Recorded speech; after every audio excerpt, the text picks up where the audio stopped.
G'day everyone. Well, this video is about something I've had for quite a long time, which I decided to bring home the other day, and I haven't really cleaned it up. I've just sort of given it a brush down with a dustpan and brush, but yeah, it's my Victa 18 lawnmower, which apparently, something I didn't know, had an edger attachment, and this particular unit never had one. But yeah, don't know how they worked, but my guess is that it's probably had something that's driven off. Yeah, I'm not really sure because there's no direct. No, it goes into the blade holder, so it's probably been driven off that, like a little roller or something. But yeah, I didn't know what that cover was for. But yeah, I was doing some research today, and that's what it does. But it's about 1950's. Exact year I'm not really sure. Someone will probably correct me, but the first of these Victa 18s came out in 1952, I think it was. So it's about, mid-50s, early to mid-50s, I guess. Today I'll recondition the carby. It's not, 100% good, like, the end of the throttle cable at some point before I got it snapped off, but I've cleaned out the guts of the carby, so this isn't really a brand name carby. I believe it's an actual Victa design, so it's got a little adapter on the cylinder barrel that actually angles the carby away from the handlebars. I'm not exactly sure why that's even there, because, well, I mean, you would have thought they could just simply have the motor a bit further forward on the base. Well, I guess you can't really, because the base is sort of pretty round, and I guess if you move the handlebar back, you're sort of going to get to the point where you haven't got enough strength, because you haven't got enough of that block there. So I'm guessing they didn't want to make the handlebar any wider, so they probably just thought, well, we'll make an adapter. It's got a little rubber block there, so it stops the vibration a bit. But this engine's actually been recoed, so it's basically brand new. It's never run very well, and I think I might have discovered why after playing with the carby, because I sort of didn't really do much to it. I tried to get it started when I first got it. This was actually a Christmas present from my mother and my sister. So I've had it for a very long time. The bolts there need tightening up a bit, and the handlebar slips back, but it doesn't lock in or anything. It just sort of, just sits there pretty much. But yeah, they could do with a bit of a tighten, I guess. Hasn't had petrol in it for a very long time. No rust in the tank or anything, but it's also the pretty obviously the little bit of cardboard's missing from there. Just a bit of gasket paper. It's obviously what you're supposed to do. Obviously, is have a hole offset to the one in the top to stop the fuel splashing out. But it's the original petrol cap. Really early Victa 18s actually had a metal cap, so I've obviously got to do some work to that. God knows why that was done. Probably because there wasn't enough tension in the spring, and I don't know. So it's pretty much the correct starting handle. I think it's original. I don't know, maybe not. But it's off of Victa, this starting handle, but I don't know what Victa. It's probably off a later one. 18 as in, well, 18-inch cut, so exhaust has a silencer that goes down to the deck, and if I turn it up, there's probably got spiders and all sorts of shit under this. It actually goes underneath. You're gonna slip. It's alright. It's a bit hard to see, but she's actually got some. Oh, there you go. If I can get that in. No, not enough light, but there's a hole in the plate there. The plate looks like it's fractured actually. You can buy new ones, but it's probably irrelevant. So it's very well made. very thick base. It's I reckon at least half a centimetre. It's got a crack in it, but I'm going to eventually have that alloy welded up. The wheels, well, one of them's actually been broken, so that's not a Victa 18 wheel, it's just off some other Victa, but that's what it's supposed to have. But you can get new wheels for these, but the only catch, of course, is that the wheels are $100 for a set, which is pretty, you know, I mean, if you like it, it's cheap, isn't it? I do love it, but it's got a gear set in there to adjust the height. It's worm gear, of course, and worm wheel, and its companion down this end. Stupid camera strap. Very well made unit. And like I said, the wheels are well past their use by date anyway. Like, actual materials that they're made of is starting to crack, because it's natural rubber, of course, as far as I'm aware. It's a pretty early unit. See, that's natural rubber too, latex, if you like, from a rubber tree. They're beautifully made, really well made unit. It's telling me to use Castrol XL 2-stroke oil, mix 1/3 of a pint of XL to 1 gallon of petrol. Shake well before putting in tank. Victa Mowers, Milpera, Sydney, New South Wales. Of course, the company was founded by Mervyn Victor Richardson, whose original machine actually had a Villiers engine, as in Villiers of England.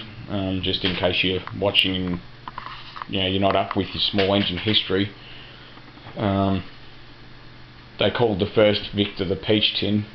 It used a peach tin which Mervyn Victor Richardson had actually modified to be a petrol tank, because he must have picked up an engine that didn't have a petrol tank on it or something. But so the earliest Victas all used Villiers engines, because they were very common, well-made engines. Probably you do see Villiers mowers on eBay, and if you're into small engines, pick one up, because the Villiers are actually a really nice engine. Villiers are one of the few engines that have a part number on every part of the engine.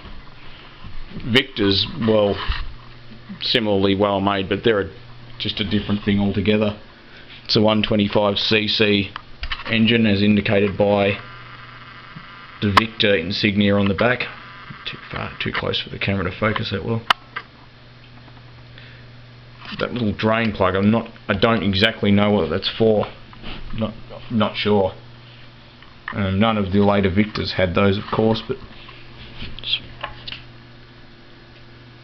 number 4852.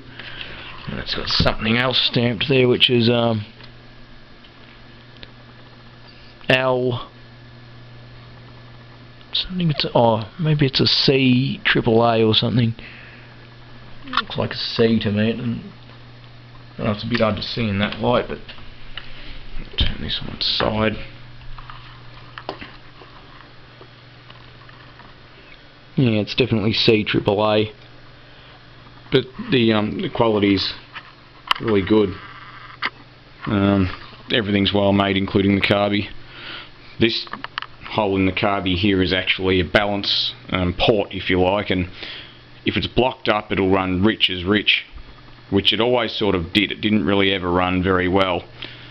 I've got to go over the motor and make sure everything's completely tight, but I'm pretty sure it is. There's no damage to anything, and